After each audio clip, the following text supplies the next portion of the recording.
Cloud Code has completely changed the way that we're able to build agentic workflows forever. But the problem is that most people are using it just like they're using ChatGPT, putting one prompt at a time, and then they're wondering why their agentic workflow is breaking. Which is why in this video, I'm going to walk you through the 8 Cloud Code hacks that will help you build production-ready agentic workflows 10 times faster and make them way more scalable. And in case you don't know who I am, my name is Michele, and I've scaled my own AI agency to 6 figures, working with over 50 businesses to implement AI solutions and teaching over 20,000 people in the process, all starting with zero technical knowledge. With that being said, let's dive in.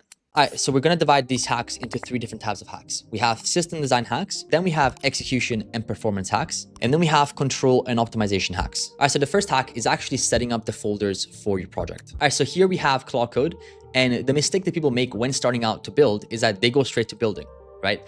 But the problem is that right here on the left-hand side where we store all the folders and the files and all these things, we have to structure Cloud Code in a way where it knows where to store all the different folders and the files, which is where we go to the 3-layer agent architecture, which is a way for us to be able to structure the AI agent to be way more reliable. The way that we do this is dropping a file inside of Cloud Code, which is called the Claude.md file. This right here, I can think of it as a blueprint that you get to Cloud Code, and it contains a 3-layer architecture, a 3-layer structure that Cloud Code needs to use to be able to then build these things and store all the files in the same place. The first layer is the directive. So this is what to do. So we give it SOPs, we define objectives, we list the inputs and the outputs, we specify which tools do we have to use, and we cover all the edge cases of the workflow. It's like a brief that you give to someone working in your company. Then we have layer 2, which is the orchestration, and this is for the decisions. So the actual LLM lives inside this folder. So this is good when giving it instructions as to where to store the right scripts, right? How to handle errors, how to ask questions when it's stuck. It's self-healing, right? That's what we call Cloud Code, because when something breaks, it knows exactly what's broken, and then it goes back and fixes it so you don't have to. And this is the glue between what you want to build and what's actually built. And then layer 3 is the execution. This is doing the work. So this includes the Python scripts, the API calls, all the data that's going within the automation, all the files, all the databases, all the techie stuff that it needs to do to actually do the thing. And this is all code, right? Of course, Cloud Code is just building code that we'll use. Now, instead of doing this, why don't we let the LLM do everything and structure everything? It's because LLMs are about 90% accurate per step, right? It sounds good until you realize that when you put step over step, you have 0.9 to the power 5, which is 59% success rate. And it's simply not good enough at all if you have anything below a 99% exit, which is simply not good enough when we're building agentic workflows. And so the solution is to give it more frameworks, more guardrails in Cloud Code to be able for it to understand how to structure things when it's building. Okay. Now, if that didn't make too much sense for you, I'll show you what it means. So right here, I have the Claude.md file that I just mentioned. I'm going to copy this. And by the way, if you want access to this full prompt, second link down below in my community, you can find that in the Classroom section. So we go here and we can make a file and name this Claude.md. And then you can paste this whole prompt, right? Which again, is just a verbal explanation of what I just said. So layer 1, layer 2, and layer 3. And then you want to press file and save. And then you can say, initialize this project based on the Claude.md file that I just put in the project or in the files. There we go. And I put plan mode and then I press run. Okay, so now what it's going to do is it's going to go inside the Claude.md file. It's going to read it, and then it's going to start structuring all the different folders of what it needs to do. All right, so you just made a plan here. Plan to initialize project structure from Claude.md, the context, the changes. So if you see this right here, don't get too intimidated. What this means is the structure of all the folders here, right? So this is the project root. We have directives, we have execution, we have .tmp, and we have .env, and then we have git ignore. Right? These are all different things that are part of the actual structure that you would need to do. You can just press yes and auto accept. Now we'll have tasks. And then on the left-hand side here, you can see that it's adding the different files and folders that it's going to use when we're going to be able to make the actual workflow to make things more structured. Okay, there we go. It just finished. So all the folders are here. We have directives. We have readme.md, which is basically a file that explains exactly what this folder is. So this folder contains markdown SOPs, standard operating procedures that define objectives, inputs, tool and scripts, outputs, and edge cases. And the easiest way possible in this way is like an architect going to build a house, right? Either he goes to build a house and starts building immediately as soon as he goes on site, or what he does is that he sits down, he basically makes a roadmap or a blueprint as to how he's going to build the house. And then we get to the building part, which is exactly what this is. This is the structure and the blueprint that we're going to use.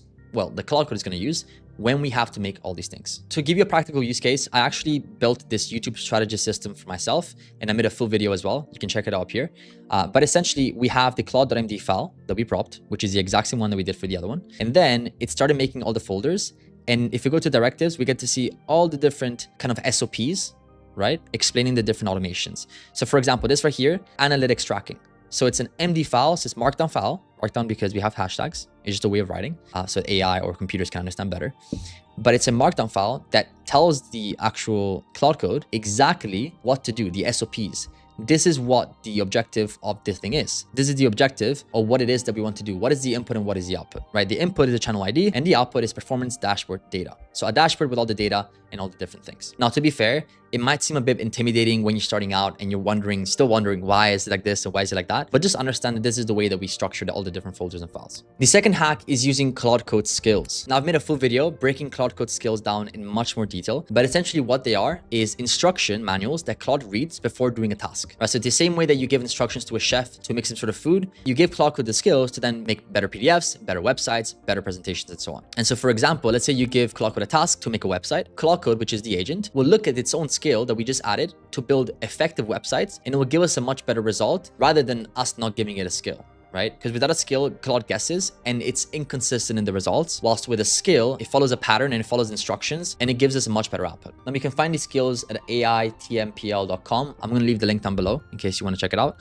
And here we have over 683 skills and there's more added every single day. And these skills, like senior backend, web app testing, senior architect, code reviewer, Git commit helper, are the attachments or the things that we can add to Cloud Code for it to be able to do a better job at the thing that it needs to do. So I'm going to be working with this agentic workflow that I just mentioned, which gives me a full presentation of all the competitors, the analytics, and everything like that. And so I'm going to be using this skill right here, which is Canvas design, which allows me to be able to give Cloud Code the extra skill of making better presentations and better PDFs and visuals for any kind of thing that we're doing. So I actually already added the skill. I'm just going to go ahead and delete it. I'm going to delete the folder as well, because then you can see the output before and after. I'm going to say, can you please make the presentation and give me back the result, analyzing my competitors and the analytics and everything like that. I'm going to press go. And now it's going to start to do what it needs to do. And I'll catch you when it gives me the output. All right, so I just finished making the presentation with no scale. And as you can see, it's very plain and simple, no effects, no colors. And it's all right. The actual structure of it is a bit off, but nothing crazy, right? And so ideally we want something that's branded, that's better in terms of structure. I feel like I want some effects here. I want some colors to make it easier on the eyes, but also to make it appear better when I'm using it with my team and so on. So ideally we want something that's a bit more professional, that has colors, structure, and the layout looks a bit better. So what we're going to do here is go back to the Cloud Code templates. I'm going to scroll down to the Canvas design. And by the way, if you're looking for a PDF or for an MCP builder, which I use all the time, and for other things, you can just simply search it here and you'll find it. You can, for example, we can look for a website, web design reviewer, Google Analytics, SEO optimizer, web experience, a lot more things that are there. So I can look for Canvas design. And if I go to view details, I will get to this page right here to find out that the skill is actually a prompt.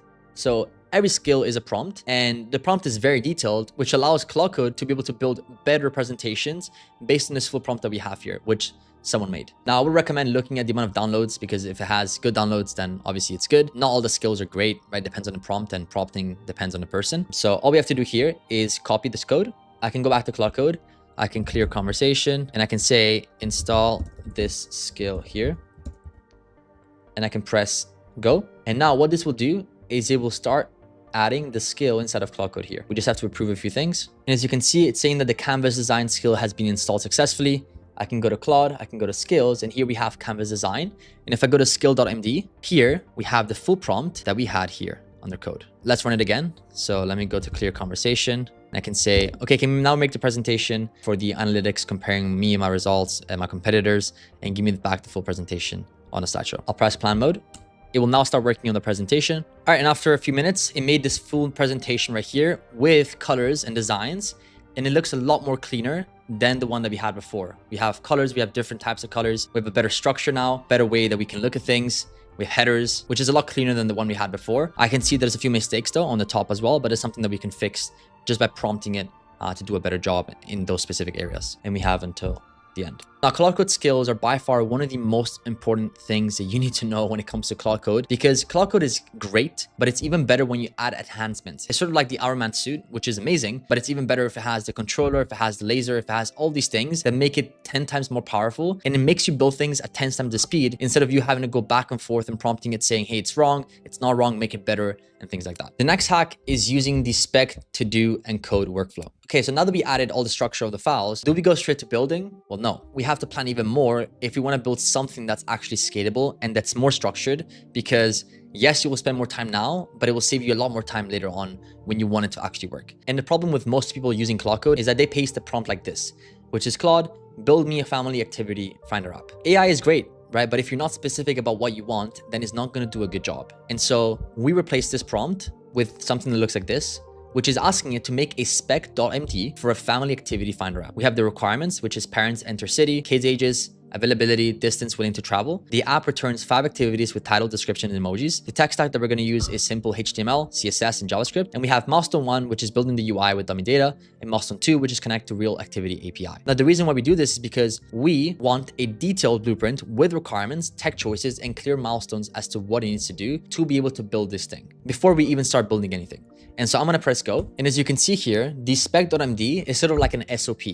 And we told previously to Claude Code that all the SOPs should be stored under the directives. Now it's going to ask me to accept this plan. I'm just going to press out just because I don't want it to do anything. And if I go to the directives, I should be able to now to see a spec.md file, which is a full file. Let me zoom out a little bit. That tells us the overview of the exact app that we're going to use, right? So we have the overview, tech stack, user inputs, output, UI layout, milestone, and we have dummy data examples, milestone 2, and so on. This gives a lot more clarity and structure to Claude Code later on when you are building something. Because bear in mind that when you talk to Claude Code, you're talking here. Then when you leave Claude Code and you come back, this will be empty. And so it will need some sort of memory to understand exactly what you were doing in the first place. And so you always want to make sure that you're as structured as possible when building the actual thing. Now we're done with step 1, which is creating a detailed spec. Now we're going to go to step 2, which is generating to-do lists. And so now I can say, create a to-do list for milestone 1 based on the spec. And we'll be able to go through milestone by milestone to make sure that everything is all right and everything is structured and it doesn't build a full thing. And then we're like, hey man, not the thing that we wanted. It's going to make to-dos for that specific milestone. Now it has made all the to-dos for the first milestone in specific. And I can see here that it says, here's the milestone 1 to-do list, create project directory, build index HTML. It can do X, Y, Z, and it gives us all the steps in specific because we right now are acting as a supervisor for the actual developer that's building the thing. And now I can say build milestone 1 using the to-do list. I'm not going to press enter because I don't want to build anything, but I can tell you that once it finishes milestone 1, you can then go and say, okay, can you not build a to-do list for milestone 2? And milestone 3 and milestone 4 until you're finished. And yes, you've taken a bit more time and to structure things, but you've made the output 10 times better just because you've been more structured. Remember that Claude Code is only as good as your input and the prompts that you give it. This is a developer, but a developer is good at coding, but it might not be the best to understand the context behind the code and what it is that you actually want, which is why we want to be as structured and explicit as possible when building these agentic workflows or apps. All right, so now we get to the execution and performance hacks. The first one being permission mode settings. So down here, when we're talking to Claude Code, we can actually change the mode or the settings of the permissions that we're giving Claude Code. You can either press and change, or you can simply go shift and tab and it will change automatically. So the main ones is bypass permissions. And then we have the plan mode. Bypass permissions is used when you're making a very simple task. This is what we call the YOLO mode, which is telling Claude Code, hey, you do everything, don't ask me any questions, don't plan, just like go at it. This is great for something very, very simple. Whilst plan mode lets you collaborate with Claude Code to explore solutions and create detailed structures without wasting tokens of going back and forth. What we usually say is a minute of planning saves you 10 minutes of building. The next hack is using sub-agents for parallel processing. So what this means in a very non-techie way for beginners is that when you talk to Claude Code here, you're talking to the main agent. But what you can also do is talk to the main agent and then have other agents working in parallel as all these ones, which means that you can do 4 times the work at the same amount of time. All right, so here I have my partnerships email inbox. Let's say I want to process all these emails together. Of course, I only have about 84 right now, but just let's say I had 1,000 or 2,000 or whatever it is, because most people do have that. Then instead of having one agent trying to process all of them, you can split the work between agents. And so what you could do is you can split the task across these 4 agents. So you can say to this agent, hey, can you label emails from 1 to 200, this one from 200 to 400, and then 400 to 500, and so on, right? And so when you split the task, they all work simultaneously at the same time, and it'll be so much faster. Here's my client ID and client secret. I want to create a email classifier system where it goes through my Gmail and it basically classifies the emails on whether it's a full caps, so editor request or software partnership. So I'm going to give you my client ID and client secret so you can use that, and then authorize my Gmail.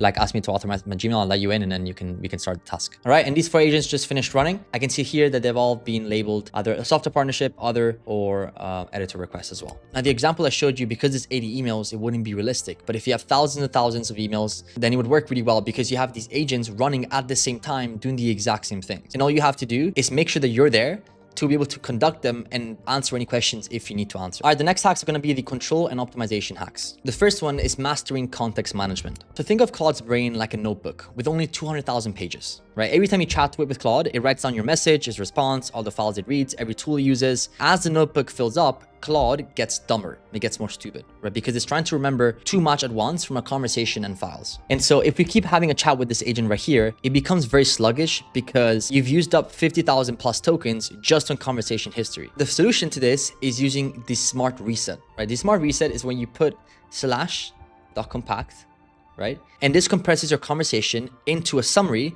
but it keeps the most important stuff, right? And you use this when your chat is getting way too long, but you want to keep working on the same project. And it's compacting the conversation that we had here. Of course, most of this is just Claude Code just working on its own. But let's say you were to have a conversation, it would extract all the summary points of this, and then it would give us the summary, which we'll then use to be able to go to the next steps. As you can see here, it says the session is being continued from a previous conversation that ran out of context. The summary below covers the earlier portion of the conversation.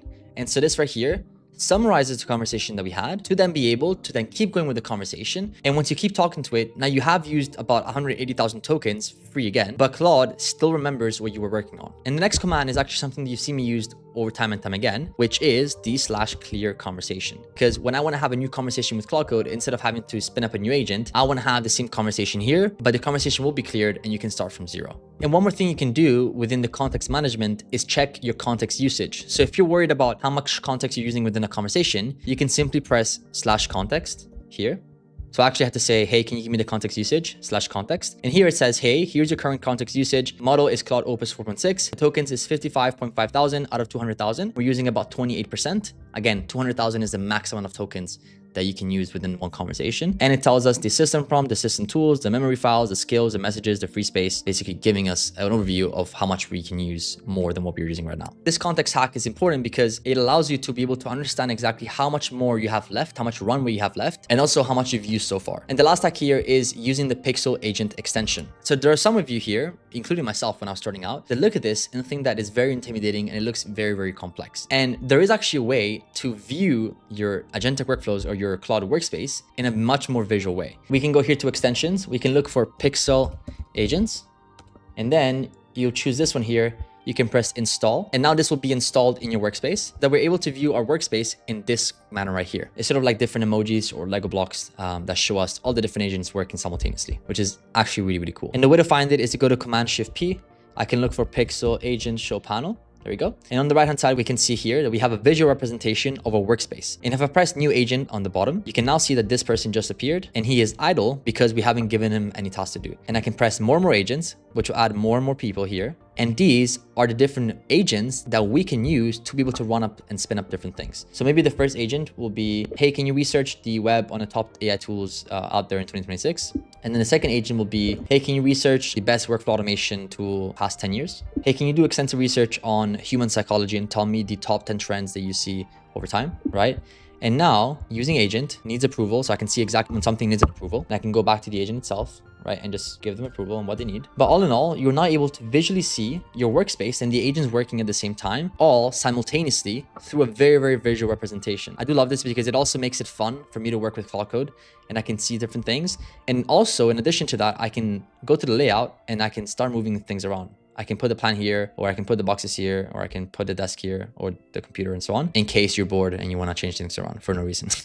But you have some options. You can also choose the floor. You can basically create your own game and then work with Claude Code at the same time. And if you want all the resources and the prompts of this video, then check the second link down below in my free school community. You can go to the classroom section, you can go to the templates vault, and then you'll be able to see the Claude Code resources and there'll be a Claude Code video right here of today. Bear in mind that not everybody gets in, so please put some thoughts into your answers when you apply. So those are there were 8 hacks to build better agentic workflows using Claude Code. And if you want to work with me one-to-one to be able to start and scale your own AI agency, then check the first link down below, which is a one-to-one mentorship program. And if you like this video, then you're going to love this video up here, where I show you 8 insane Claude Code use cases that you can start using right away. With that being said, I hope you found value from this video, and I'll see you in the next one.